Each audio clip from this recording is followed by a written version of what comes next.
New data shows that U.S. inflation spiked at the fastest rate in 3 years. It rose 3.8% in April, the most since the post-pandemic inflation burst.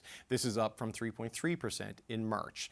The climb is largely being driven by high energy costs, with global oil and gas shocks from the Iran war rattling the U.S. economy and replacing tariffs as the biggest reason for the rising cost of living for Americans. Despite these numbers, U.S. President Donald Trump says his policies are working, quote, incredibly. We had a choice. Let these lunatics have a nuclear weapon. If you want to do that, then you're a stupid person, and you happen to be. I mean, I know you very well. Anybody that wants them to have a nuclear weapon is a stupid person. So we said we're going to take the greatest stock market in history, and we're going to go down a little bit, and actually that turned out to be incorrect because our stock market is now at the highest point in history. Justin Wolfers is a professor of economics and public policy at the University of Michigan, and he joins me now. Justin Wolfers, good to see you again, sir. Trump's war on Iran has replaced Trump's tariffs as the #1 driver of the cost of living in the United States. What do you make of what we're seeing here in this data? Mate, I think you said it exactly right. We went from one supply shock caused by the administration's policies to another supply shock caused by the administration's policies, and it came just in time because the other one was starting to wear out. This one's a whole lot more exciting. Look, you're seeing it obviously going on with what's going on with energy prices right now. The president will tell you that energy prices are going to plummet as soon as something happens in Iran. The reality is that futures markets think that energy is going to continue to be expensive for months and quite likely years. So that will fade out of the inflation, but we'll be stuck with those high prices for quite a while. Well, the summer demand months for gas and stuff in particular is going to stack on top of this. Iran has withstood everything America and Israel can do to them at this point and hasn't yet ceded. So we've seen some projections from UBS and economists there saying inflation could go up to 4.4% in May. It's going in the wrong direction. Do you share the view that this could keep going the way it's going, up 0.5 point, month over month at least? Definitely yes, but I don't want to be all miserable. Too many economists are. So there's two measures of inflation. There's headline inflation, which is the best measure of the cost of living, and that just rose by 3.8%. And as you just said, that could easily rise to 4-point-something% next month. Then if what you're trying to do is not measure the cost of living, but get a sense of the underlying momentum of inflation so you know what the future holds, right, then that's when we tend to focus on core inflation, which strips out food. You know, there's droughts and pandemics and stuff that affect food prices. And we strip out energy because that often has a lot to do with what's going on, say, in the Middle East, rather than the underlying momentum within the economy. If you look at that core inflation number, that's 2.8%. It's still above where the Fed wants it to be, but it's not particularly dramatic. And a lot of what's going to happen during an oil shock is headline inflation will get way out ahead of us, but the underlying momentum hopefully remains a little calmer. But do you see that? I mean, at 2.8 and with the headline inflation being higher, the trade disruptions, it is difficult to follow the full impact of it now with the various court decisions at the trade level, the Supreme Court level, the federal level, and the imposition of things based on what the German chancellor said. So that can still hit that core inflation number, right? Just the tying up and the uncertainty and the confusion it causes. I mean, how do you see the core inflation potentially tracking? I mean, I think this is actually wonderful news for you here, David, which is otherwise your TV viewers might be looking at a soap opera and watching the narrative of characters who fight and then forgive each other and fight and forgive each other. And instead you're telling the American economic story, and we've got the same sort of narrative richness and maybe even more one-dimensional characters than a soap opera might have. To your question, I should take it seriously. Look, we don't know how this is going to turn out, but what we do know is what our econometric models that have looked at history tell us. And they do say there's a little bit of a sense of you throwing a stone in the middle of the pond and there's going to be ripple effects. Initially fuel goes up and then airfare prices go up. And then when you go to the grocery store, your packet of cornflakes, they got transported there, and so transport costs go up and so on. But even so, they do seem to suggest that the effect on core inflation should remain relatively moderate. Now, I think the big asterisk here is the US hasn't had low inflation now for many, many years. And so the possibility that we start to expect inflation becomes a big deal. Jay Powell and the Fed are very worried about that. And the problem is if people expect inflation, they start to raise their prices based on that expectation. And the mere fact of expecting inflation can create the reality of it. One of the big pushes, though, by this president, and this is why him and Jay Powell didn't always get along, is he's been pushing for interest rate cuts.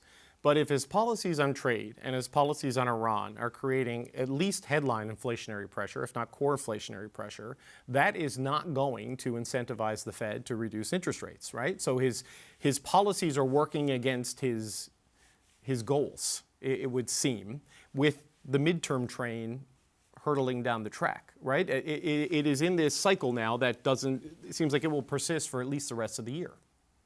I think about a year ago when we were talking, we'd say things like, isn't it surprising that the president is doing something that doesn't serve the president's own interests? And we were surprised. And I think at this point, we should just stop being surprised about it.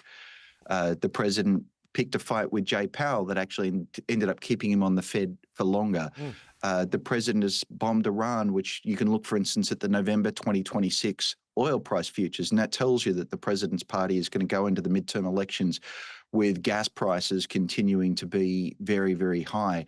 The president wants low interest rates, but he's managed to push inflation up through tariffs and the war and other factors as well, including mass deportations that are making it hard for farmers to find workers. And that in turn is making it hard for him to get the interest rate cuts that he wants. Mate, that's how it is down here. Yeah. Well, it makes you, I want to get to the global picture, but it's interesting. Everybody had this inflation spike post-COVID, right? With the untangling of supply chains, but also people who didn't spend a lot of money, had a lot of money, a lot of buying power to juice the economy. Politicians paid a price for that, and it wasn't necessarily their fault, or it was the unintended actions of emergency decisions taken during a black swan event. Trump will likely pay a price for this because in a lot of cases, these are choices, right? The tariffs are a choice. Iran is a choice, and the world is paying the cost for a lot of it. So as we see the U.S. inflation go up, what does that mean here in Canada? What could it mean for places in Europe in terms of where our headline inflation could go and our core inflation could go based on what the biggest economy on earth is doing right now? Yeah. So I think that's a wildly important point, which is the United States decided to bomb Iran. That led the Strait of Hormuz to close, which changes oil prices in every country around the world. And so the president here, he watches the S&P 500 and the performance of the American stock market, but actually the biggest effects are being felt elsewhere. You see very big falls in Asia and in Europe, and so to an extent, Canada, my native Australia as well. And so the usual feedback loop is he does something bad, financial markets freak out, and then he corrects himself. Well, the problem is that feedback loop is playing out outside the United States rather than inside it. And I want to go a step further. We talk about whether we should think about what's going on with food and energy or think about core inflation. There's no doubt this war has caused food and energy prices to rise.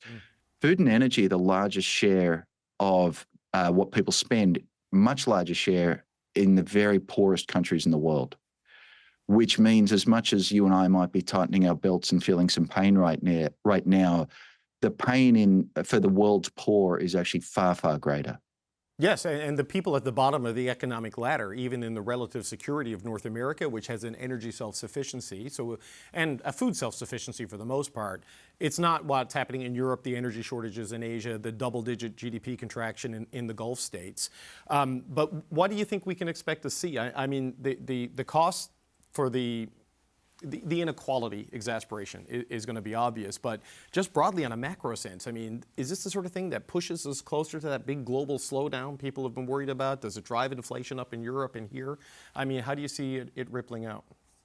Yeah, so the inflationary impacts are going to be the same all around the world, Right. scaled a little bit by how much energy an economy uses, but basically because oil is a global commodity, the closure of the Strait of Hormuz makes oil more expensive in Canada, as in the US, as in Australia, as in every other country around the world. What differs is that some countries, including North America's continent, the United States, for instance, also have a ton of oil. And so the higher price means, yes, consumers pay more at the pump, but it also means that the oil companies are getting a whole lot more. and that slows their economies less. The more oil-dependent nations, here I'm thinking in particular of Europe and Asia, they're going to get the double whammy. They're going to get the inflationary effect of the higher price at the pump, and they're actually, the country as a whole has got less money left after it's paid its gas bill. That part's not true for the US. Yeah, and that goes back to your point on the feedback loop, that if you're immune from it, you don't feel the pain, and if you're indifferent to your allies suffering, there's no incentive to stop it. And we're going to have you back when we've got some good news to talk about economically, Justin Wolfers, but we appreciate the time. Justin Wolfers, Professor of Economics and Public Policy at the University of Michigan. Always appreciate it, sir. Thanks so much. Thank you.